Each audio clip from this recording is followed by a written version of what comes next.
The MotoGP season this year has unfolded in a noticeably different atmosphere, not merely because of technical changes or regulatory adjustments, but because the balance of power on the track feels more fragile, more open. Dominance no longer comes easily. Ducati remains strong, yet pressure arrives from multiple directions, while public expectations continue to rise around the sport's biggest names. In the middle of this transitional season, attention naturally falls on Pecco Bagnaia and Jorge Martin, two riders with contrasting characters, riding styles, and psychological burdens. It is in moments like these that Valentino Rossi, a figure who has lived through almost every phase of modern MotoGP, offers his perspective, not as a brief comment but as a deeper reflection on pressure, adaptation, and the meaning of performance in an era where MotoGP is increasingly unforgiving of even the smallest mistake. I have always felt that MotoGP is never truly still. Even when, from the outside, things appear stable, something is always changing beneath the surface. Sometimes the changes are small, almost invisible, but their impact on a rider can be enormous. The bike may look the same, wear the same colors, carry the same name, but the feeling it gives can be completely different. And in MotoGP, that feeling is everything. A season like this is a perfect example of what I mean by a transitional phase. Many people think transition is only about new regulations or new technology. In reality, transition also happens inside a rider's head. The way they look at the season, the way they deal with pressure, and the way they respond to expectations, all of that evolves as well. When we talk about Pecco Bagnaia, we have to start with one simple fact. He is a world champion. That title does not come by accident. It is the result of long-term work, consistency, and an ability to read races intelligently. But precisely because he is a world champion, the pressure on him doubles. I have been in that position myself, and I know that once you become champion, the world does not become kinder. Everyone expects perfection. When you win, it is considered normal. When you do not, the questions arrive immediately. What is wrong? Has he declined? Has he lost something? But MotoGP is never that simple. Pecco is a rider who relies heavily on feeling. He needs complete trust in his bike, especially at the front. When that feeling does not come naturally, everything becomes just a little more difficult. Not because he has lost speed, but because the line between being fast and crashing in modern MotoGP is incredibly thin. Last season, there were moments when Pecco was not at his very best, but for me, that was not a sign of decline. It was a sign that he was searching, and that process of searching does not always look good from the outside. Sometimes it looks like hesitation, sometimes like a loss of aggression.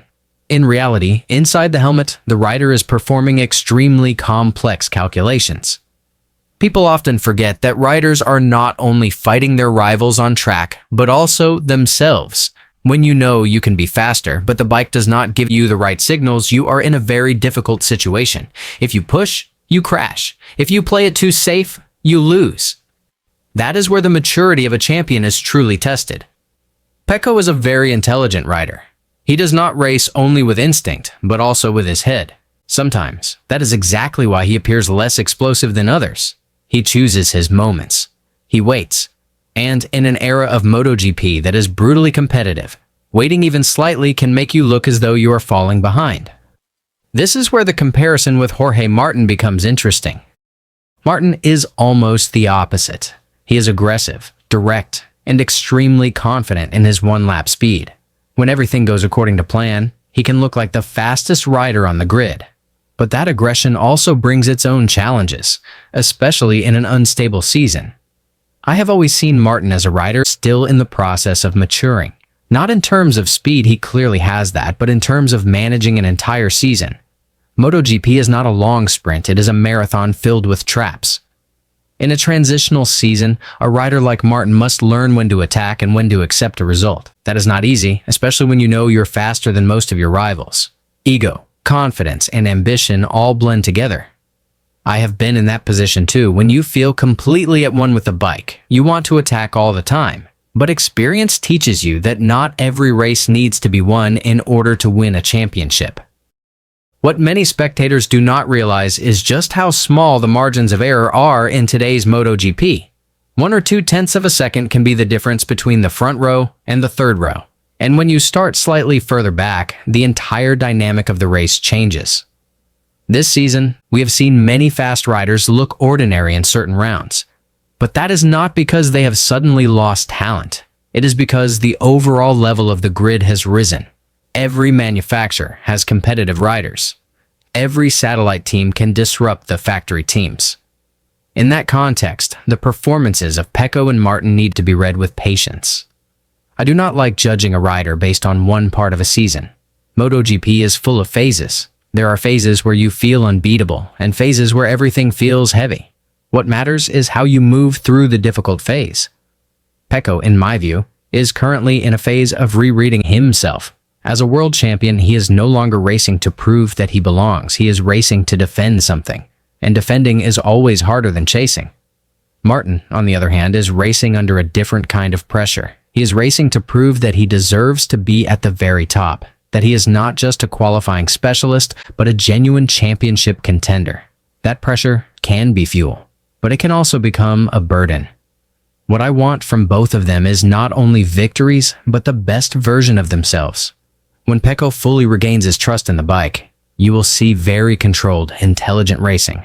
When Martin finds the balance between aggression and patience, he will become extremely dangerous. MotoGP has always been about adaptation. The riders who last are not those who are the fastest in one era, but those who adapt fastest across multiple eras. I learned that throughout my career, and I see that potential in the current generation of riders. A transitional season like this often determines the future direction. These are the seasons where riders learn the most, even if the results are not always perfect. What they learn now will shape how they race 1 or 2 years from now. I've always believed that championships are not won only on Sundays, but on the difficult days before them. In the moments when you return to the paddock with questions rather than answers. In the moments when you must be honest with yourself. Pecco and Martin are in that moment right now. And that is not a bad thing. It is precisely there that the character of a champion is formed.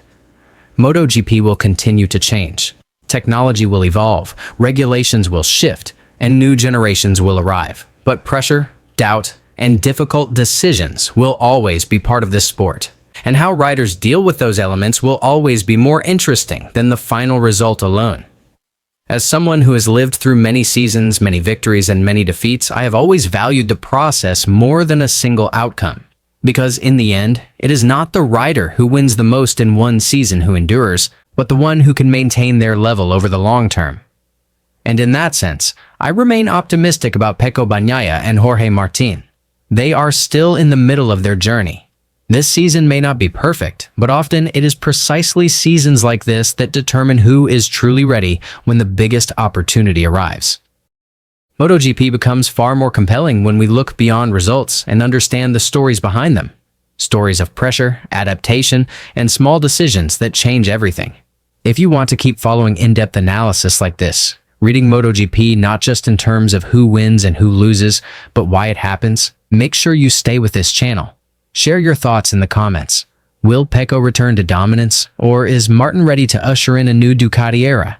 Do not forget to subscribe, turn on notifications, and share this with fellow MotoGP fans. Because transitional seasons like this often produce the greatest stories.